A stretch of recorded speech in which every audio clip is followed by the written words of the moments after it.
Hello students, এই ভিডিওতে আমরা জৈব যৌগের আইইউপিএসি নামকরণ এই বিষয়টি নিয়ে আলোচনা করব। এটি জৈব রসায়নের পঞ্চম ভিডিও। তোমরা আগের ভিডিওগুলি না দেখে থাকলে চ্যানেলের প্লেলিস্টে গিয়ে দেখে নিতে পারো। তো যাই হোক, এই জৈব যৌগের আইইউপিএসি নামকরণ এটি পড়ার আগে তোমাদের জৈব রসায়নের যে প্রাথমিক বিষয়গুলো রয়েছে সেগুলো কিন্তু ভালো মতো পড়ে নিতে হবে। তোমাদের যদি ওগুলো পড়া হয়ে থাকে তাহলেই তোমরা এই ভিডিওটি দেখো। যদি তোমাদের ওগুলো না পড়া হয়ে থাকে তাহলে আগের বিষয়গুলোর ভিডিও আমার চ্যানেলে দেওয়া আছে, তোমরা সেখান থেকে দেখে নিতে পারো। তো দেখো, আইইউপিএসি নামকরণের আগে তোমাদের যে বিষয়গুলো জানতেই হবে, জৈব যৌগের কার্যকরীমূলক, সমবয়বতা, সমগুণীয় শ্রেণী, এগুলো আগে তোমাদের জেনে নিতে হবে। তো তাহলে যাই হোক, এই আইইউপিএসি নামকরণ এটি ক্লাস 11-এ তোমরা বিস্তারিত পড়বে, অনেক কিছু আছে ক্লাস 11-এ। তো ক্লাস 11-এ আইইউপিএসি নামকরণ পড়ার আগে শুধু প্রাথমিক ধারণাটুকু তোমাদের দেওয়া হয়েছে এখানে। যাই হোক, অর্থাৎ ক্লাস 11-এর সঙ্গে যোগসূত্র স্থাপনের জন্য সামান্য একটু অংশ তোমাদের দেওয়া হয়েছে। তো দেখো, এখন তোমাদের প্রথমেই মনে আসতে পারে যে আইইউপিএসি কি, আইইউপিএসি নামকরণ কি, কেন এর প্রয়োজন হলো। তো এগুলো আমাদের প্রথমে একটু জেনে নিতে হবে, তারপরে আমরা বিস্তারিত আলোচনা করব। তো তার আগে বলি, তোমাদের ক্লাস 10-এ এই যে আইইউপিএসি নামকরণ রয়েছে, তো অনেক ছাত্রকে আমি দেখেছি তাদের কাছে এই ব্যাপারটি খুব কমপ্লেক্স, খুবই জটিল মনে হয়, তারা এই বিষয়টি নিয়ে খুব হিমশিম খেয়ে নেয়। যাই হোক, তো প্রথমেই বলি যে এটি কিন্তু খুব কঠিন কিছু নয়, একেবারেই সোজা বিষয়। মানে জৈব রসায়নের যে বিষয়গুলি তোমাদের রয়েছে ক্লাস 10-এ, তার মধ্যে এটি একেবারেই সোজা বিষয়। এর মধ্যে সেই অর্থে বলতে গেলে এই আইইউপিএসি নামকরণ যে তোমাদের রয়েছে, এর মধ্যে সেই অর্থে কোনো সায়েন্স বা কোনো কেমিস্ট্রি এর মধ্যে নেই, শুধু বেসিক কিছু নিয়ম দেওয়া রয়েছে, শুধু সেই নিয়মগুলি আমাদের জানতে হয়। আবার বলছি, সায়েন্স সেরকম কিছু নেই, শুধু নিয়মগুলোকে আমাদের মনে রাখতে হয়। যাই হোক, খুব কমপ্লেক্স কিছু নয়। তোমরা নামকরণ দেখে ভেবে নিও না যে জটিল কিছু। ওই যে তোমরা ধামাল সিনেমায় হয়তো দেখে থাকবে একজনের নাম বেণুগোপাল আইয়ার, মুথুস্বামী বেণুগোপাল আইয়ার, এইভাবে অনেক লম্বা তার জটিল একটি নাম। তো আইইউপিএসি নামকরণ সেরকম কিন্তু কোনো কিছু নয়। देखो नाम बताते बताते गोवा पहुंच जाएगा। वाओ! अय्यर अय्यर वेणुगोपाल अय्यर वेणुगोपाल अय्यर मुत्तुस्वामी वेणुगोपाल अय्यर मुत्तुस्वामी वेणुगोपाल अय्यर चिन्नस्वामी मुत्तुस्वामी वेणुगोपाल अय्यर पेरम्बदूर चिन्नस्वामी मुत्तुस्वामी वेणुगोपाल अय्यर। যাই হোক, তো প্রথমে আমাদের জানতে হবে আইইউপিএসি কি। তো আইইউপিএসি হচ্ছে কেমিস্ট্রির একটি আন্তর্জাতিক সংস্থা, international union of pure and applied chemistry. Pure অর্থে বিশুদ্ধ এবং অ্যাপ্লাইড অর্থাৎ ফলিত। তাহলে বিশুদ্ধ এবং ফলিত রসায়নের একটি আন্তর্জাতিক সংঘ বা সংস্থা হলো এই আইইউপিএসি। তো এই যে সংস্থা, এই সংস্থা জৈব যৌগের নামকরণের যে পদ্ধতি বা নিয়ম প্রবর্তন করেছে বা চালু করেছে, সেটিকেই বলা হয় আইইউপিএসি নামকরণ বা আইইউপিএসি নোমেনক্লেচার, বা সংক্ষেপে অনেকে একে অ্যাব্রিভিয়েশনকে উচ্চারণ করে থাকেন ইউপ্যাক হিসেবে। একে ইউপ্যাক পদ্ধতি অনেকে বলে থাকেন। তাহলে international union of pure and applied chemistry, এই সংস্থার দ্বারা প্রবর্তিত জৈব যৌগের নামকরণের যে পদ্ধতি, সেটাই হচ্ছে আইইউপিএসি নোমেনক্লেচার বা ইউপ্যাক পদ্ধতি নামে পরিচিত।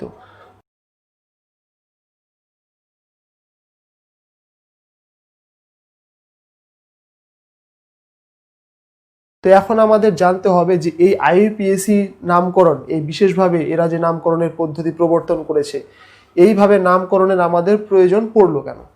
তো দেখো, তোমরা হয়তো পড়েছো যে জৈব যৌগের সংখ্যা লক্ষ লক্ষ, এখনো পর্যন্ত 20 লক্ষের কাছাকাছি জৈব যৌগকে মানুষ আইডেন্টিফাই করতে পেরেছে।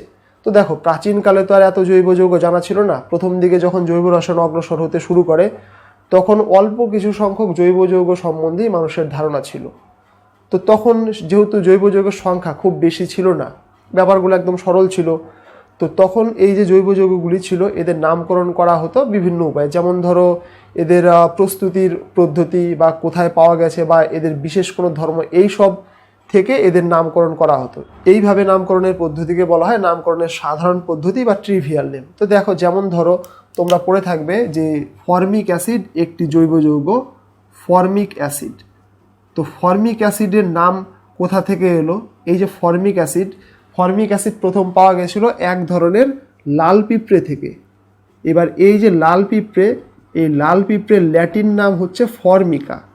এই যে দেখো, তাহলে এর যে উৎস যেখান থেকে প্রথম পাওয়া গেল লাল পিঁপড়ে, লাল পিঁপড়ের ল্যাটিন নাম ফর্মিকা, এখান থেকেই এর নামকরণ করা হয়েছে ফর্মিক অ্যাসিড। তারপর ধরো, কাঠের অন্তর ধূমপাতনে পাওয়া যায় মিথাইল অ্যালকোহল, তো এর নাম ছিল উড স্পিরিট। তাহলে কাঠের অন্তর্ধূমপাতন থেকে পাওয়া যেত বলে এর নামকরণ করা হয়েছিল উড স্পিরিট। তারপরে ধরো গ্লুকোজ। গ্লুকোজ এসেছে একটি ল্যাটিন শব্দ গ্লুকাস থেকে। দেখো গ্লুকোজের স্বাদ হচ্ছে মিষ্টি, তো এই যে গ্লুকাস, এই গ্লুকাস হচ্ছে এর অর্থ হচ্ছে মিষ্টি, তাহলে এই শব্দটি থেকেই গ্লুকোজের নামকরণ হয়েছে গ্লুকোজ। তারপরে ধরো এরকম আরও আছে, যেমন ধরো মিথেনকে বলা হয় মার্স গ্যাস, তো এই মার্স অর্থাৎ এর অর্থ হচ্ছে জলাভূমি, মার্শি ল্যান্ড, তাহলে জলাভূমি থেকে প্রথম এই গ্যাসটি পাওয়া গেছিল এবং জলাভূমিকে বলা হয় মার্শি ল্যান্ড, সেখান থেকেই মিথেনের নাম হয়েছে মার্স গ্যাস। তো যাই হোক, তাহলে তোমরা বুঝতেই পারছো যে ফর্মিক অ্যাসিড, তারপরে ধরো উড স্পিরিট, গ্লুকোজ, এরকমভাবেই ছিল ল্যাকটিক অ্যাসিড, তারপরে ধরো ম্যালিক অ্যাসিড, অ্যাসিটিক অ্যাসিড, অ্যাসিটাম ল্যাটিন শব্দ অ্যাসিটাম থেকে এসেছে অ্যাসিটিক অ্যাসিড।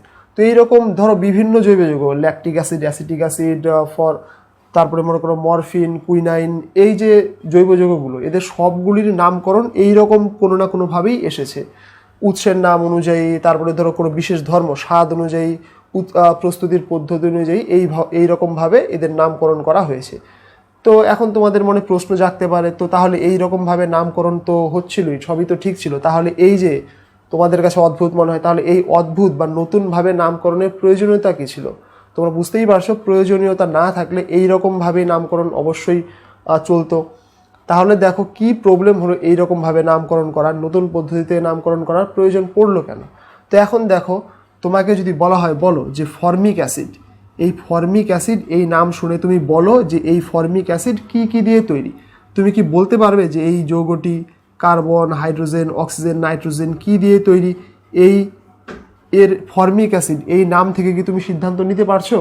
বুঝতেই পারছো, এই নাম শুনে এর আণবিক গঠন অর্থাৎ কি কি পরমাণু দিয়ে এই যৌগটি তৈরি সেটি তুমি সিদ্ধান্ত নিতে পারছো না।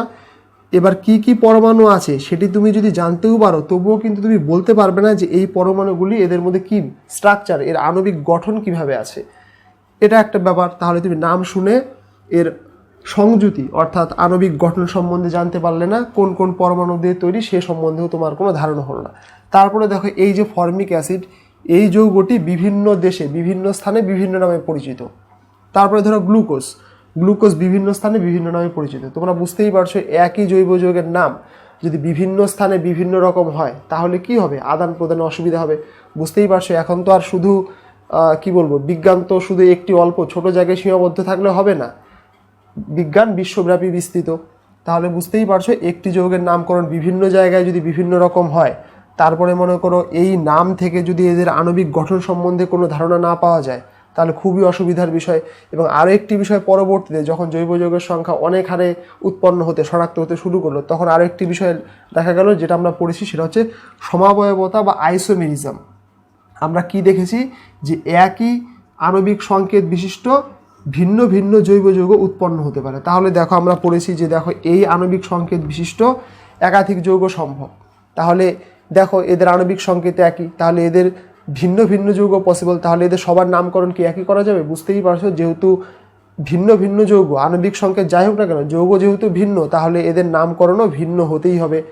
তাহলে এই যে নামকরণ থেকে সংযুতি সম্বন্ধে ধারণা না পাওয়া, জৈব যৌগের সমাবয়বতা অর্থাৎ আইসোমার, বিভিন্ন ধরনের আইসোমার থাকা, তারপরে ধরো বিভিন্ন দেশে বিভিন্ন নামে পরিচিত হওয়া, এই সব অসুবিধার কারণেই একটি নতুন ধরনের সাধারণ পদ্ধতিতে নামকরণের প্রয়োজন হয়ে পড়ল, যেখানে এদের আইসোমারগুলিকে পৃথকভাবে নামকরণ করা যাবে। অর্থাৎ নাম দেখে আমরা বুঝতে পারবো যে এরা আলাদা, সংকেত একই হলেও, আণবিক সংকেত একই হলেও এরা আলাদা। তারপরে মনে করো এই নাম থেকে আমরা কোন কোন পরমাণু দিয়ে তৈরি, তারা কি কিভাবে পরস্পরের সঙ্গে সংযুক্ত সেই ধারণা পাবো। আর একই সাধারণ পদ্ধতিতে যদি সবাই নামকরণ করে তাহলে কি বিভিন্ন জায়গায় বিভিন্ন নাম হওয়ার যে প্রবলেম সেটাও সলভ হয়ে যাবে। তো এইভাবে নামকরণের যে নিয়ম কানুন আইইউপিএসি তৈরি করলো তাকেই বলা হয় আইইউপিএসি নামকরণ বা আইইউপিএসি নোমেনক্লেচার বা ইউপ্যাক পদ্ধতিতে জৈব যৌগের নামকরণ। তো 1957 সালে আইইউপিএসি এই নামকরণের প্রথম নিয়মগুলি প্রবর্তন করেন এবং এর সর্বশেষ সংশোধনী প্রকাশিত হয়েছে 1993 সালে। তো আমাদের তাহলে দেখতে হবে যে এই আইইউপিএসি পদ্ধতিতে নামকরণের মূল বিষয়গুলি কি কি। তো তোমাদের যতটুকু রয়েছে সেখানে সেই রকম জটিলতা কিছু নেই, আমরা তোমাদের যতটুকু রয়েছে মূলত সেটুকু নিয়ে আলোচনা করব এবং তারপরে শেষের দিকে তোমাদের সিলেবাসে নেই দু একটি বিষয় যেগুলো তোমরা জেনে রাখতে পারো, এইরকম কয়েকটি বিষয় নিয়ে আলোচনা করব। তো এখান থেকে যা আছে তোমাদের সবই পড়তে হবে। তো তবু আমি কি ধরনের প্রশ্ন হতে পারে তার একটি পিডিএফ দিয়ে দেবো, তোমরা ডেসক্রিপশন থেকে ডাউনলোড করে নিতে পারো। তো দেখো, আইইউপিএসসি নামকরণের যে মূল 3টি বিষয় রয়েছে, প্রথমটি হচ্ছে শব্দমূল বা ওয়ার্ড রুট, তারপর হচ্ছে শ্রেণী প্রত্যয় বা ক্লাস সাফিক্স, এবং এরপরে হচ্ছে উপসর্গ বা উপপদ। তো দেখো, তোমাদের এগুলো শুনে মনে হতে পারে যে কমপ্লেক্স কোনো কিছু, তো এগুলো বেসিক নিয়ম, এগুলো আমরা জেনে নিই, তারপরে যখন আমরা নামকরণ শুরু করব তো তখন দেখবে একদম সিম্পল হয়ে যাবে, কোনো প্রবলেমই নেই। তো দেখো, শব্দমূল, তারপরে শ্রেণী প্রত্যয়, তারপরে হচ্ছে উপসর্গ বা উপপদ। তো তোমাদের যতটুকু নামকরণ করা রয়েছে তার মধ্যে এই উপসর্গ বা উপপদ এগুলো তোমাদের নেই, সেই জন্য আমরা একে আলোচনা করব না। তোমরা বুঝতেই পারছো, ধরো একজনের তোমাদের কারো একজনের নাম মনে করো গৌতম দাস, তাহলে এটি একটি মূল, এটি মনে করো শ্রেণী প্রত্যয়, নাম টাইটেল, এটি মনে করো সামনে যে যুক্ত হয় ডক্টর, মিস্টার, প্রফেসর, তো সামনে যেই পদ যুক্ত হয় সেটা হচ্ছে উপসর্গ। তাহলে আমাদের এখানে ডক্টর, মিস্টার এগুলোর প্রয়োজন নেই, তাহলে এটা আমরা বাদ দিচ্ছি। তো শব্দমূল এবং শ্রেণী প্রত্যয়। তো দেখো, শব্দমূল বলতে কি বোঝায়? শব্দমূল বলতে বোঝায় ওই জৈব যৌগের মধ্যে প্রধান যে কার্বন শৃঙ্খল রয়েছে, সেই প্রধান কার্বন শৃঙ্খলে কতগুলি কার্বন পরমাণু রয়েছে। তোমরা পড়েছো, ধরো জৈব যৌগের মধ্যে আমরা দেখেছি কার্বন এইরকমভাবে শৃঙ্খলযুক্ত থাকে কার্বনের ক্যাটিনেশন ধর্মের কারণে। তাহলে ধরো এই কার্বন শৃঙ্খলে কতগুলি কার্বন পরমাণু আছে তাকে বোঝানো হয় এই শব্দমূল বা ওয়ার্ড রুটের সাহায্যে। তার প্রধান কার্বন শৃঙ্খলে যদি একটি কার্বন থাকে তাহলে তাকে বোঝানোর জন্য আমরা যে শব্দ নিই সেটি হচ্ছে মিথ। যদি দুটি কার্বন থাকে, কার্বন পরমাণু, তাহলে তাকে বোঝানোর জন্য আমরা নেই ইথ। যদি 3টি কার্বন থাকে তাহলে তাকে বোঝানোর জন্য আমরা নেই প্রোপ। যদি 4টি কার্বন পরমাণু থাকে তাকে বোঝানোর জন্য আমরা ব্যবহার করে থাকি বিউট।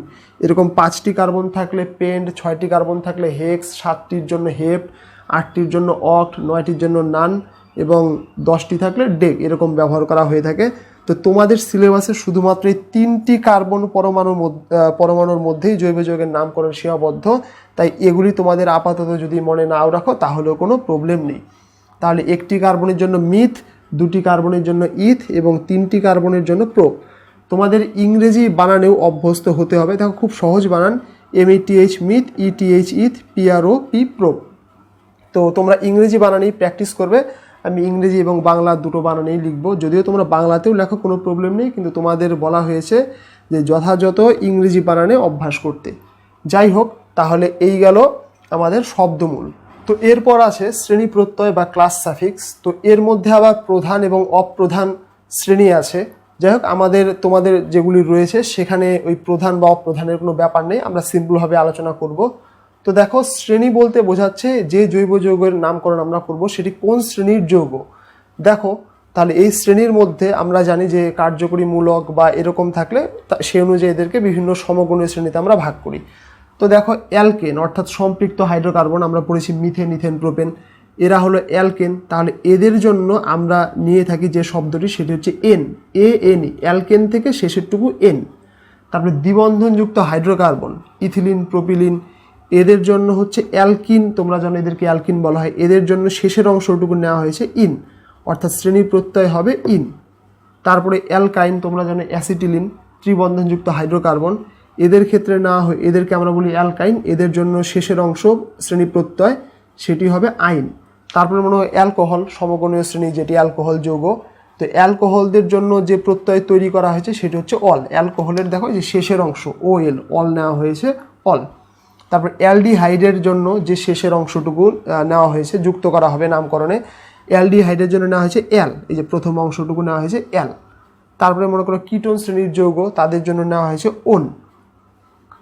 তো এবং আরও একটি আছে কার্বক্সিলিক অ্যাসিড, এই জাতীয় যৌগের নামকরণের জন্য এদের শ্রেণী প্রত্যয় তৈরি করা হয়েছে ওইক অ্যাসিড। এদেরকে নামকরণ করার জন্য এদের যে শ্রেণী প্রত্যয় আমরা নেব সেটা হচ্ছে ওইক অ্যাসিড। তো দেখো, এটা জাস্ট সুবিধার জন্য এরকম করা হয়েছে। মানে মনে করো অ্যালডিহাইডের অ্যাল না নিয়ে যদি মনে করো হাইড এরকমও নেওয়া হতো তবুও হতো। এটা আইইউপিএসসি তৈরি করেছে সহজভাবে বোঝানোর জন্য। বুঝতেই পারছো, হাইড তার তুলনায় অ্যাল সুবিধাজনক, বা অ্যালকোহলের ক্ষেত্রে অ্যাল নিয়ে এর ক্ষেত্রে তাহলে অন্য কিছু নিতে হতো। যাই হোক, এগুলো জাস্ট ধরা হয়েছে। অ্যালকেনের শেষের অংশ এন নেওয়া হয়েছে, অ্যালকিনের ইন নেওয়া হয়েছে। তো তো এরকম যে কোনো কিছু করা যেত, এইরকমভাবে জাস্ট এদের সংক্ষেপে শেষের অংশটুকু নিয়ে শ্রেণী প্রত্যয় করা হয়েছে। তোমরা জানো প্রত্যয় শেষে যোগ হবে। তো দেখো তাহলে কি এই যে শব্দমূল তার সঙ্গে যুক্ত হবে শ্রেণী প্রত্যয়। তো ধরো এটা হচ্ছে মূল নাম, মনে করো কারো নাম গৌতম, এটা হচ্ছে তার সারনেম টাইটেল, তাহলে গৌতম দাস, অর্থাৎ নামের সঙ্গে আমাদের এই যে শ্রেণী প্রত্যয় সেটা যোগ হবে। তো আবার বলছি, অ্যালকেন তার জন্য এন, অ্যালকিন তার জন্য ইন, অ্যালকাইন তার জন্য শেষের অংশ আইন, অ্যালকোহল তার জন্য অল, অ্যালডিহাইডের জন্য অ্যাল, কিটোনের জন্য ওন এবং কার্বক্সিলিক অ্যাসিড তার জন্য হচ্ছে ওইক অ্যাসিড। তো এরকমভাবে তৈরি করা হয়েছে। তো তোমাদের অ্যামিন এবং ইথার গ্রুপের নামকরণ সিলেবাসে নেই, আমরা এগুলো করে শেষে অ্যামিন এবং ইথারের নামকরণও আলোচনা করব। তো তাহলে দেখো এই হলো আমাদের জৈব যৌগের নামকরণের মূল পদ্ধতি, মূল বিষয়। এখন আমরা দেখব যে কিভাবে এই শব্দমূল এবং এই শ্রেণী প্রত্যয়ের সাহায্যে নামকরণ করা হয়। তাহলে আবার বলছি, আমাদের জানতেই হবে কতগুলি কার্বন পরমাণু আছে প্রধান শৃঙ্খলে, সেই কার্বন পরমাণুর সংখ্যা গুনতে হবে, একটি, দুটি, তিনটি, চারটি, কয়টি আছে আমাদের দেখতে হবে। তারপর দেখতে হবে যে যে জৈব যৌগের আমরা নামকরণ করব সেটি কোন জাতীয় জৈব যৌগ, তার মধ্যে কোন কার্যকরী মূলক আছে, অল, অ্যাল, অ্যালকোহল, অ্যালডিহাইড, কিটোন, কোন গ্রুপ আছে সেটা আমাদের আইডেন্টিফাই করতে হবে। যদি কোনো গ্রুপ না থাকে তাহলে সেটা অ্যালকেন মানে মিথেন, ইথেন সম্পৃক্ত হাইড্রোকার্বন কিনা দেখতে হবে। যদি সেরকম না হয় তাহলে অ্যালকিন বা অ্যালকাইন অর্থাৎ দ্বিবন্ধন বা ত্রিবন্ধন এগুলো আছে কিনা এগুলো আমাদের আইডেন্টিফাই করতে হবে। তো তোমরা বই দেখে এগুলো খাতায় ভালো করে লিখে নাও, তোমাদের এগুলো মনে রাখতে হবে। এগুলো মনে রাখলেই দেখবে জৈব যৌগের এই যে নামকরণ একদম সিম্পল ব্যাপার। তো দেখো তাহলে আমরা প্রথমে দেখব অ্যালকেন বা সম্পৃক্ত হাইড্রোকার্বন, এদের আইইউপিএসি পদ্ধতি অনুযায়ী কিভাবে নামকরণ করতে হয়। তো দেখো তাহলে প্রথমে অ্যালকেন, তোমরা জানো যে সম্পৃক্ত হাইড্রোকার্বন কারা, যাদের মধ্যে কার্বন পরমাণুগুলি পরস্পরের সঙ্গে সমযোজী এক বন্ধন দ্বারা যুক্ত, তাদেরকে বলা হয় সম্পৃক্ত হাইড্রোকার্বন বা অ্যালকেন। তো আমরা জানি যে অ্যালকেনের জন্য শ্রেণী প্রত্যয় হয় শেষের এন, ANEN অথবা বাংলায় লিখলে AN, যাই হোক। তো দেখো তাহলে তোমরা জানো যে সরলতম অ্যালকেন কি, তোমরা জানো মিথেন সরলতম অ্যালকেন হচ্ছে মিথেন, একটি কার্বনের সঙ্গে 4টি হাইড্রোজেন পরমাণু যুক্ত। তাহলে দেখো আমরা জানি যে একটি কার্বন পরমাণু থাকলে তার জন্য আমাদের কি করতে হবে, আমাদের প্রথম কাজ কি, প্রথমে ওই যৌগের মধ্যে কতগুলি কার্বন পরমাণু আছে আইডেন্টিফাই করা। তাহলে দেখো এখানে কার্বন পরমাণু আছে একটি, তাহলে একটি কার্বন পরমাণু থাকলে তার জন্য শব্দমূল হয় মিথ। এবং দেখো এটা কি জাতীয় যৌগ, এখানে কোনো কার্যকরী মূলক OH, কিটোন, অ্যালডিহাইড কোনো গ্রুপ কি আছে না, এটা হাইড্রোকার্বন এবং সম্পৃক্ত। তাহলে সম্পৃক্ত হাইড্রোকার্বনের জন্য এর সারনেম অর্থাৎ শ্রেণী প্রত্যয় কী হবে, এন। তাহলে মিথ প্লাস এন অর্থাৎ এর নাম হবে মিথেন। তাহলে মিথ প্লাস এন এটা হয়ে গেল মিথেন। তো তোমরা ইংরেজি বানানো প্র্যাকটিস করবে। তো দেখো এই যে হয়ে গেল, তাহলে একটি কার্বনের জন্য মিথ, সঙ্গে যোগ হলো এটি কোন জাতীয় যৌগ, অ্যালকেন, তাহলে অ্যালকেনের জন্য এন, মিথ এন, মিথেন। তো বুঝতে পেরেছো। এবার দেখো মিথেন, এই মিথেনের নাম আগে থেকেই মিথেন, মানে মিথেনের প্রচলিত নামও মিথেন। এবার মিথেন একদম সিম্পল নাম, সেই জন্য ধরো মিথেনের নাম যাতে আর নতুন করে পরিবর্তন করার প্রয়োজন না হয়, মানে এই আইইউপিএসি নামকরণের আগে থেকেই মিথেনের নাম মিথেন।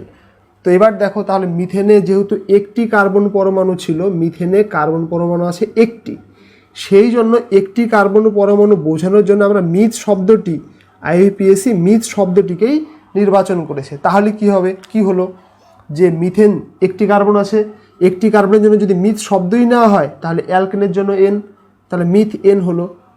এখন ধরো একটি কার্বনের জন্য যদি অন্য শব্দ নেওয়া হতো তাহলে মিথেনের নাম পাল্টে যেত।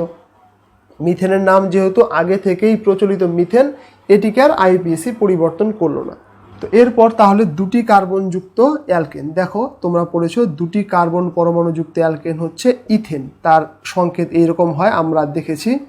তো এখন দেখো এখানে কার্বন পরমাণু আছে কতগুলি, দুটি, তাহলে আমাদের প্রথমে কার্বন পরমাণুর সংখ্যা জানতে হবে। তাহলে দুটি কার্বন পরমাণুর জন্য আমরা কি জানি, ইথ, ETH, ইথ।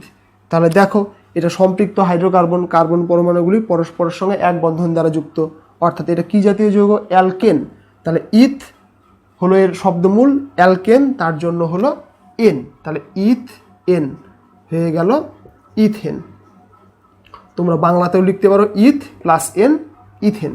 তারপরে দেখো তিনটি কার্বন পরমাণু যুক্ত হাইড্রোকার্বন, সম্পৃক্ত হাইড্রোকার্বন। তো তো দেখো তাহলে তার সংকেত কেমন হবে, তোমরা দেখতেই পাচ্ছ এর সংকেত হবে এই রকম। আমরা যদি আণবিক সংকেত লিখতাম কি হতো দেখো, CH3, এই যে এইটুকু CH3, এইটুকু হলো CH2, তারপরে আবার CH3। তাহলে দেখতেই পাচ্ছ কার্বন পরমাণু আছে কতগুলি, 3টি। তাহলে 3টি কার্বন পরমাণুর জন্য আমরা নিয়ে থাকি প্রোপ, PROP, প্রোপ। তোমরা বাংলাতেও লিখতে পারো প্রোপ। এবং দেখতেই পাচ্ছ এটা কি জাতীয় যৌগ, সম্পৃক্ত হাইড্রোকার্বন। সম্পৃক্ত হাইড্রোকার্বনকে কি বলে, অ্যালকেন। তাহলে তার জন্য N, তাহলে হয়ে গেল প্রোপেন। আবার বলছি, এই যৌগটির আগে থেকেই প্রচলিত নাম হলো ইথেন। IUPAC এর নামকরণ আর পরিবর্তন করেনি, সেই জন্য দুটি কার্বনের জন্য ইথ শব্দটিকেই নির্বাচন করা হয়েছে। এই যৌগটিরও আগে থেকেই প্রচলিত নাম প্রোপেন, সেই জন্য 3টি কার্বনের জন্য প্রোপ শব্দটিকে নির্বাচন করা হয়েছে। বুঝতেই পারছো, তাহলে ইথ N হলো, প্রোপ N হলো।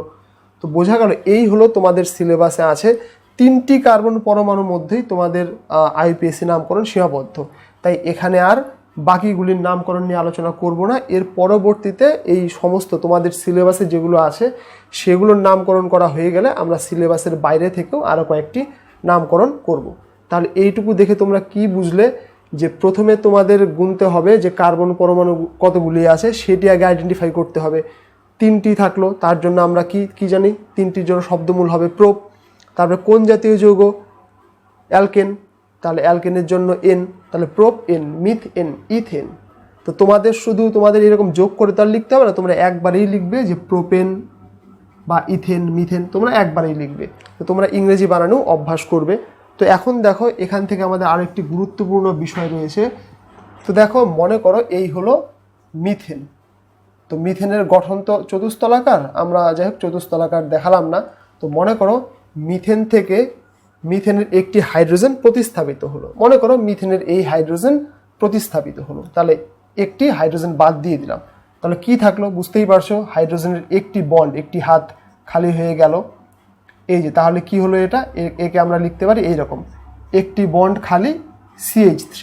তারপরে মনে করো ইথেন, তোমরা দেখতেই পাচ্ছ এদের মধ্যে যে কোনো একটি হাইড্রোজেন যদি অপসারিত হয়, যে কোনো একটি হাইড্রোজেন মনে করো অপসারিত হলো, ধরে নাও এই হাইড্রোজেন, এই হাইড্রোজেন বা এই হাইড্রোজেন, যে কোনো একটি হাইড্রোজেন খালি হলেই কি হবে, মনে করো একটি হাইড্রোজেন বাদ হয়ে গেল, এখানেও একটি হাইড্রোজেন বাদ হয়েছে। তাহলে ধরে নাও এই হাইড্রোজেন বাদ হলো বা এই হাইড্রোজেন বাদ হলো, তাহলে দেখো কি থাকলো, এই কার্বনের 3টি হাইড্রোজেন পূর্ণ আছে থাকলো, এই কার্বন থেকে মনে করো একটি বাদ গেল, বা এরও যদি 3টি পূর্ণ থাকতো, এখান থেকেও যদি একটি বাদ হতো, ব্যাপার একই হতো। তাহলে ধরো এখান থেকে এই দুটি রয়ে গেল, এটি খালি হলো, তাহলে কি হলো, এটি বাদ হয়ে গেল, কি হলো, একটি বন্ড খালি CH2 CH3। এই যে এখানে যেটি উৎপন্ন হলো তাকে আমরা বলবো মিথাইল মূলক। মিথাইল মূলক। এখানে যেটি উৎপন্ন হলো তাকে আমরা বলবো ইথাইল মূলক। তাহলে এই যে এটা তোমরা ভালো করে পড়বে, একসঙ্গে এদেরকে আমরা কি বলি, এদেরকে বলি অ্যালকিল মূলক। তাহলে এখন আমাদের জানতে হবে অ্যালকিল মূলককে আমরা সংজ্ঞা এখান থেকে ইজিলি তৈরি করতে পারি। দেখো এই হলো মিথেন। মিথেন কি, সম্পৃক্ত হাইড্রোকার্বন বা অ্যালকেন। মিথেন হলো সম্পৃক্ত হাইড্রোকার্বন বা অ্যালকেন। তাহলে অ্যালকেন থেকে বা সম্পৃক্ত হাইড্রোকার্বন থেকে বা মুক্ত শৃঙ্খল সম্পৃক্ত হাইড্রোকার্বন থেকে, তোমরা দেখতেই পাচ্ছ এটা মুক্ত শৃঙ্খল সম্পৃক্ত হাইড্রোকার্বন, যে কমপ্লেক্স করছি না। তাহলে অ্যালকেন বা সম্পৃক্ত হাইড্রোকার্বন থেকে যদি একটি হাইড্রোজেন পরমাণু অপসারিত হয়, দেখো একটি হাইড্রোজেন পরমাণু বাদ হয়ে গেল, তাহলে একটি হাইড্রোজেন পরমাণু অপসারিত হলে যে একযোজী, তোমরা বুঝতেই পারছো এর একটি বন্ধন খালি, তাহলে যে একযোজী জৈব মূলক উৎপন্ন হয় তাকেই বলা হয় অ্যালকিল মূলক। তাহলে মিথেন থেকে একটি হাইড্রোজেন অপসারিত হলে মিথাইল মূলক, ইথেন থেকে একটি হাইড্রোজেন অপসারিত হলে ইথাইল মূলক, প্রোপেন থেকে যদি একটি হাইড্রোজেন অপসারিত হয় সেটি হবে প্রোপাইল মূলক। তবে প্রোপেন থেকে একটি হাইড্রোজেন অপসারিত হলে সেখানে শাখাযুক্ত প্রোপাইল মূলক বা শাখাবিহীন প্রোপাইল মূলক উৎপন্ন হতে পারে।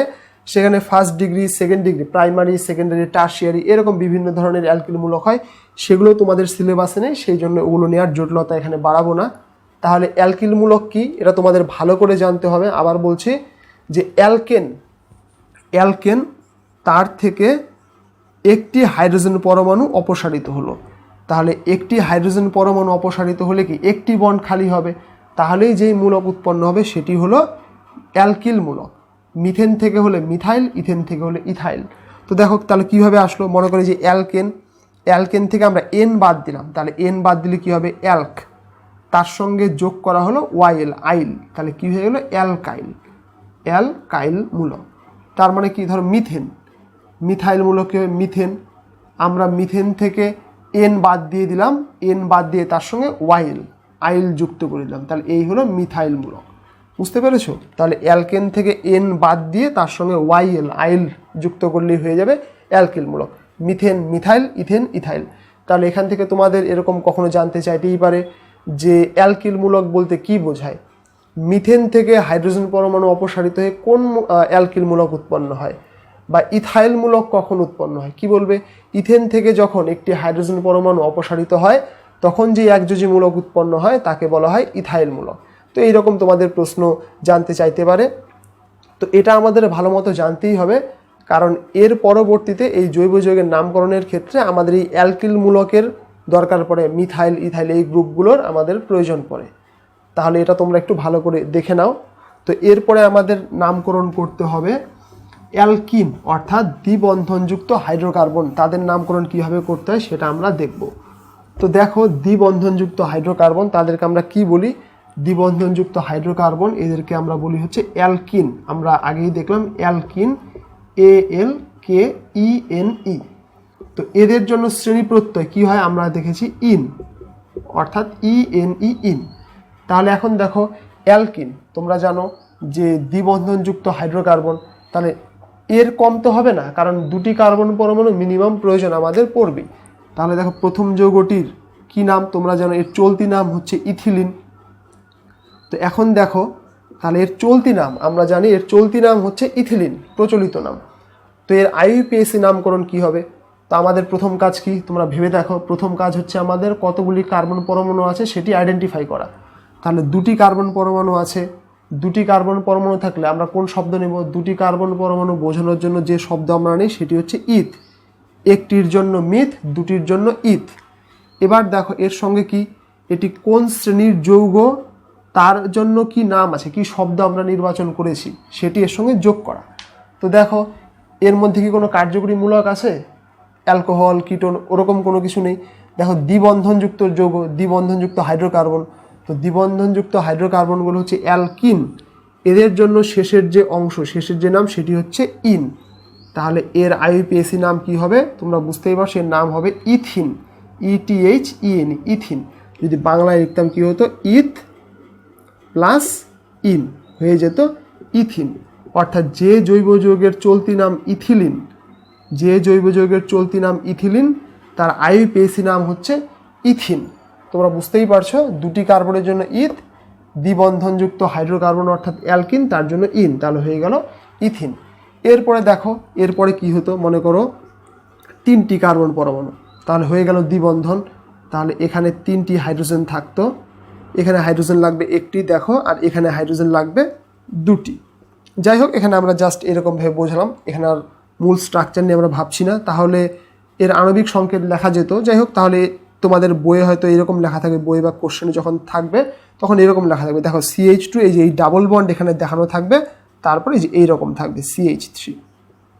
তো এবার দেখো কয়টি কার্বন, 1 2 3, তাহলে তিনটি কার্বনের জন্য আমরা জানি, আমরা যে শব্দটি নিই সেটি হচ্ছে প্রোপ, PROP প্রোপ। এবার দেখো দ্বিবন্ধন আছে, দ্বিবন্ধন আর তো কোনো কিছু নেই, কোনো মূলক নেই, দ্বিবন্ধন থাকলে হাইড্রোকার্বনের ক্ষেত্রে আমরা লিখি ইন, তাহলে হয়ে গেল প্রোপিন, PROPENE প্রোপিন। বাংলায় লিখলে কি হতো, প্রোপ প্লাস ইন হয়ে গেল প্রোপিন। তাহলে এই যৌগের IUPAC নাম হলো প্রোপিন। তাহলে তিনটি কার্বন পরমাণু এখানে আছে, তোমাদের তিনটি কার্বন পরমাণু পর্যন্তই আছে, এর পরেরগুলি নেই। তো এর পরের জৈব যৌগগুলির নামকরণ কেমন হয় আমরা শেষের দিকে দুই একটি দেখব। তাহলে এটি কি হলো, দেখো হাইড্রোকার্বন, কার্বন আর হাইড্রোজেন ছাড়া অন্য কিছু নেই, দ্বিবন্ধন, তাদেরকে আমরা বলি অ্যালকিন, এদের জন্য ইন নেওয়া হয়। তাহলে দুটি কার্বনের জন্য ইথ, তার সঙ্গে ইন, তিনটি কার্বনের জন্য প্রোপ, তার সঙ্গে ইন, প্রোপিন। বোঝা গেল? তো এরপর আমরা দেখব ত্রিবন্ধনযুক্ত হাইড্রোকার্বন, তাদের ক্ষেত্রে আমরা কিভাবে নামকরণ করি। দেখো ত্রিবন্ধনযুক্ত হাইড্রোকার্বনকে কি বলা হয়? তোমরা জানো ত্রিবন্ধনযুক্ত হাইড্রোকার্বনকে আমরা বলে থাকি অ্যালকাইন। অ্যালকাইন বা ত্রিবন্ধনযুক্ত হাইড্রোকার্বন, অ্যালকাইন। তো আমরা দেখেছি এদের জন্য যে শ্রেণী প্রত্যয় আমরা নেই, অর্থাৎ শেষের অংশ, সারনেম বলতে পারো, সেটা হচ্ছে আইন, YNE। তো তাহলে দেখো প্রথম কার্বন কটি লাগবে অ্যালকাইনের ক্ষেত্রে? যেহেতু ত্রিবন্ধন দিয়ে যুক্ত হবে, দুটি কার্বন তো থাকতেই হবে। তাহলে এই হয়ে গেল প্রথম ত্রিবন্ধনযুক্ত হাইড্রোকার্বন। তোমরা জানো এই যৌগটির চলতি নাম হচ্ছে অ্যাসিটিলিন, জানো তোমরা অ্যাসিটিলিন। তো দেখো তাহলে এর IUPAC নামকরণ কি হবে? দেখো কার্বন পরমাণু আছে দুটি, তাহলে দুটি কার্বনের জন্য আমরা নিয়ে থাকি ইথ, এবং এটি হাইড্রোকার্বন কিন্তু ত্রিবন্ধনযুক্ত, তাহলে তাদের জন্য শ্রেণী প্রত্যয় হয় আইন, অর্থাৎ ইথের সঙ্গে আইন যোগ হবে, নাম হয়ে যাবে এর ইথাইন। বাংলায় যদি লিখতাম ইথ যোগ আইন, এর নাম হয়ে যাবে ইথাইন। তাহলে অ্যাসিটিলিনের IUPAC নাম হচ্ছে ইথাইন। ইথ দুটি কার্বনের জন্য ইথ, যেহেতু ত্রিবন্ধনযুক্ত হাইড্রোকার্বন তাদের জন্য আইন হয়, আমরা আগেই দেখেছি। তারপর দেখো যদি কার্বন পরমাণু তিনটি থাকতো, ধরো এই যে, তাহলে এখানে বুঝতেই পারছো এই কার্বনের একটি হাত এখানে বন্ধ, আরও তিনটি হাত খালি, তিনটি হাইড্রোজেন দ্বারা পূর্ণ হলো। এই কার্বনের তো চারটি বন্ডই পূর্ণ, আর এখানে শুধু হাইড্রোজেন হতো। তাহলে দেখো এর কি নাম হতো? 1 2 3, তিনটির জন্য আমরা জানি তিনটি কার্বনের জন্য আমরা নিয়ে থাকি প্রোপ, আর এখানে এটি ত্রিবন্ধনযুক্ত হাইড্রোকার্বন, ত্রিবন্ধনের জন্য আইন, হাইড্রোকার্বনের ক্ষেত্রে আইন। তাহলে এই যৌগের নামকরণ কি হতো? IUPAC নাম হতো প্রোপাইন। প্রোপ প্লাস আইন ইকুয়াল টু প্রোপাইন। তোমাদের ইংরেজিতে যখন লিখবে এগুলো ছোট হরফে লিখতে হয়, তবে কোনো কোনো বইয়ে ক্যাপিটাল দিয়েও শুরু হয়। যাই হোক, তো প্রথমে ক্যাপিটাল বা পরে স্মল, সবগুলো স্মল লিটারে লিখলেই ভালো হয়। তো এখন বলো তোমরা এইটুকু যে দেখলে, এখান থেকে নিশ্চয়ই IUPAC নামকরণ খুব কঠিন কিছু মনে হলো না তোমাদের। দেখো একদম সিম্পল বিষয়। তাহলে হাইড্রোকার্বনদের ক্ষেত্রে, মানে যেখানে শুধু হাইড্রোজেন এবং কার্বন আছে, তাহলে সেখানে আমাদের প্রথমে দেখতে হবে যে এক বন্ধন, দ্বিবন্ধন না ত্রিবন্ধন গেল। তারপরে দেখব যে কতগুলি কার্বন পরমাণু আছে, একটি, দুটি, তিনটি, চারটি কার্বন পরমাণুর সংখ্যা গুনব। তাহলে একটির জন্য মিথ, দুটির জন্য ইথ, তিনটির জন্য প্রোপ। তারপরে এক বন্ধন হলে এন, দুই বন্ধন হলে ইন, তিন বন্ধন হলে আইন। ব্যাস হয়ে গেল। এইটুকুই তোমাদের সিলেবাসে আছে। তো খুব সহজ বিষয়, আশা করি তোমরা বুঝতে পেরেছো। তো এরপরে আমরা দেখব যে যদি কার্যকরীমূলক উপস্থিত থাকে, সেক্ষেত্রে জৈব যৌগগুলির নামকরণ কিভাবে করতে হয়। তো দেখো কার্যকরীমূলক যুক্ত প্রথম যে জৈব যৌগ, সেটি মনে করো অ্যালকোহল। তো অ্যালকোহলের তোমরা ভেবে দেখো, অ্যালকোহল জাতীয় যৌগের শ্রেণী প্রত্যয় কী হয়? অ্যালকোহল, তোমরা জানো অ্যালকোহল জাতীয় যৌগের শ্রেণী প্রত্যয় আমরা নিয়ে থাকি অল। এই যে শেষের OL নিয়ে এদের নামকরণ করা হয়েছে অল। তো দেখো তাহলে অ্যালকোহলের প্রথম যৌগ কি হবে? তো এখন দেখো অ্যালকোহল আমরা জানি যে সবই এরা হাইড্রোকার্বন সংজাত যৌগ। মনে করো মিথেন, CH4, এই হলো মিথেন। এখন দেখো এই মিথেন থেকে এই হাইড্রোজেন পরমাণু অপসারিত হয়ে এখানে OH গ্রুপ যুক্ত হয়ে গেল। তোমরা বুঝতেই পারছো, তাহলে এটি হয়ে গেল একটি অ্যালকোহল। তাহলে একে আমরা সংক্ষেপে কি লিখতে পারি? এটিকে আমরা লিখতে পারি এরকম CH3OH। তোমরা বুঝতেই পারছো এটি হলো সরলতম অ্যালকোহল, এর থেকে সরল অ্যালকোহল হতে পারে না। তো এখন ওই অ্যাজ ইউজুয়াল আমাদের প্রথম কাজ কি? আমাদের প্রথম কাজ হচ্ছে দেখা এখানে কটি কার্বন পরমাণু আছে। তাহলে কার্বন পরমাণু আছে এখানে একটি। এবার দেখো একটি কার্বন পরমাণুর জন্য আমরা মিথ শব্দটি উৎপন্ন নিয়ে থাকি। একটি কার্বন পরমাণুর জন্য আমরা মিথ শব্দ ব্যবহার করে থাকি, শব্দমূল হিসেবে মিথ। তো এখন দেখো এটি এসেছে মিথেন থেকে, এটি এসেছে মিথেনের একটি হাইড্রোজেন পরমাণু অপসারিত হয়ে। তাহলে আমাদের একটি কার্বনের জন্য নিতে হয় মিথ, তাহলে আমরা মিথ নেব। এবং মিথ শুধু না, এটা মিথেন থেকে এসেছে, অর্থাৎ মিথেন অ্যালকেন সংজাত যৌগ, অ্যালকেন থেকে উৎপন্ন হওয়া যৌগ। তাহলে একটি কার্বনের জন্য মিথ এবং এটা মিথেন থেকে এসেছে, তাহলে আমরা লিখব মিথ এন, বা বাংলায় যদি লিখি মিথেন। এবার দেখো মিথেন লিখলাম। এবার দেখো এর মধ্যে দ্বিবন্ধন ত্রিবন্ধন কোনো কিছু নেই। দেখো শুধুমাত্র একটি কার্যকরী মূলক আছে অ্যালকোহল। দেখতেই পাচ্ছ অ্যালকোহলের জন্য শ্রেণী প্রত্যয় হচ্ছে অল। তাহলে আমরা করব হচ্ছে অল। তাহলে মিথেন প্লাস অল। এবার এই যে ই, একে আমরা বাদ দেব, ধরবো না। তাহলে এটাকে আমি এইভাবে কেটে দিচ্ছি। তাহলে হয়ে গেল মিথান অল, তাহলে এর আইইউপিএসি নামকরণ হবে মিথানল। মিথানল, তাহলে মিথেন থেকে যদি ই বাদ দিয়ে দাও তাহলে হয়ে যাবে মিথান। মিথান প্লাস অল হয়ে গেল, এর আইইউপিএসি নাম হচ্ছে মিথানল। তো দেখো চলতি নাম, এই অ্যালকোহলের চলতি নাম তোমরা জানো মিথাইল অ্যালকোহল, এর আইইউপিএসি নাম হচ্ছে মিথানল। বোঝা গেল? একদম সহজ বিষয়। তাহলে আমাদের কি দেখতে হবে, কতগুলি কার্বন পরমাণু আছে, একটি কার্বন, তো তাহলে একটির জন্য মিথেন তুমি মনে করে নাও, মিথেন ই বাদ দাও, মিথান হয়ে গেল, অল যুক্ত হলে অ্যালকোহল অল, মিথানল। মিথেন মনে মনে ভাবো, মিথান অল, মিথান অল। এর পরেরটি করো, ইজিলি বুঝতে পারবে। দেখো এই যে দুটি কার্বন যুক্ত অ্যালকোহল, এই যে, তো এই রকম হলো তার সংকেত। আমরা জানি এর নাম হচ্ছে ইথাইল অ্যালকোহল, তোমরা পড়ে থাকতে পারো।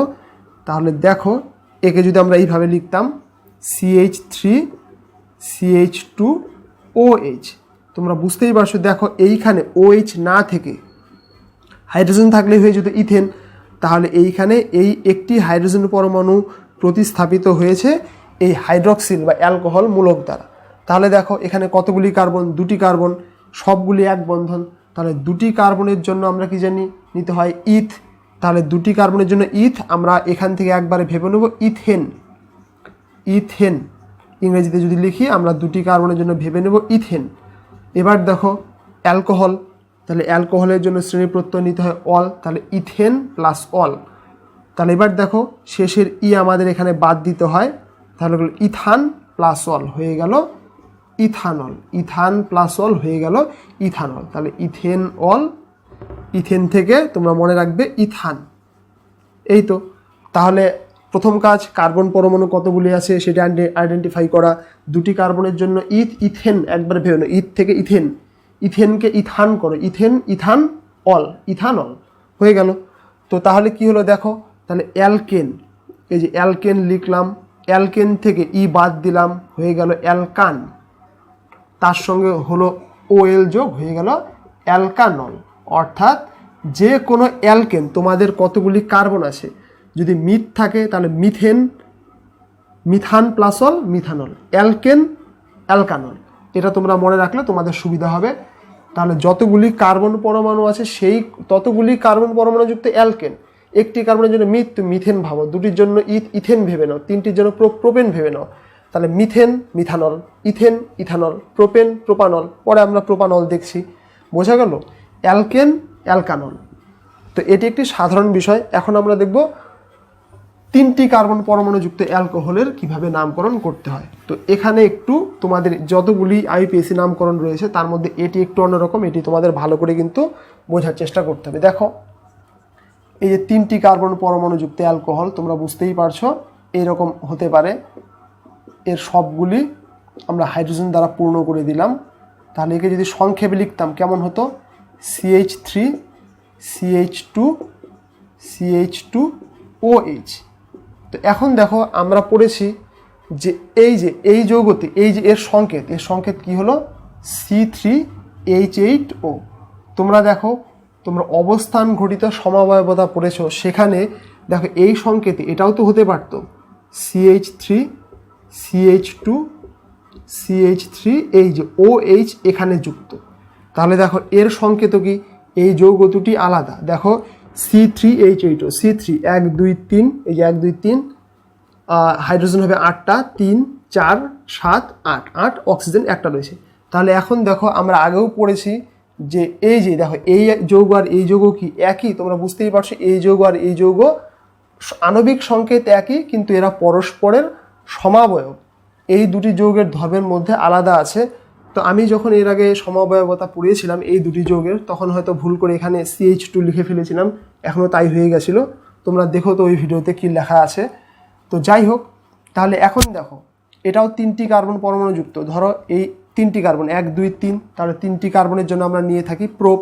এখন প্রোপ থেকে তুমি করে দিলে প্রোপেন, ই বাদও দিয়ে দিলে প্রোপেন, তুমি বললে অ্যালকোহল, হয়ে গেল প্রোপানল। তাহলে এটারও তাই 1 2 3 তিনটি কার্বন, তার জন্য প্রোপ, অ্যালকোহল আছে, হয়ে গেল প্রোপানল। তাহলে এখন দেখো এই দুটি যৌগ সব দিক দিয়ে একই, আণবিক সংকেত একই, অ্যালকোহল গ্রুপযুক্ত। কিন্তু যৌগ দুটি তো আলাদা। তাহলে তুমি এখন যদি ভেবে নাও যে 3টি কার্বনের জন্য প্রোপান সঙ্গে অল, প্রোপানল, তাহলে এটিও তো প্রোপানল। তাহলে যৌগ দুটি আলাদা, দুটির নামই প্রোপানল তো হতে পারে না।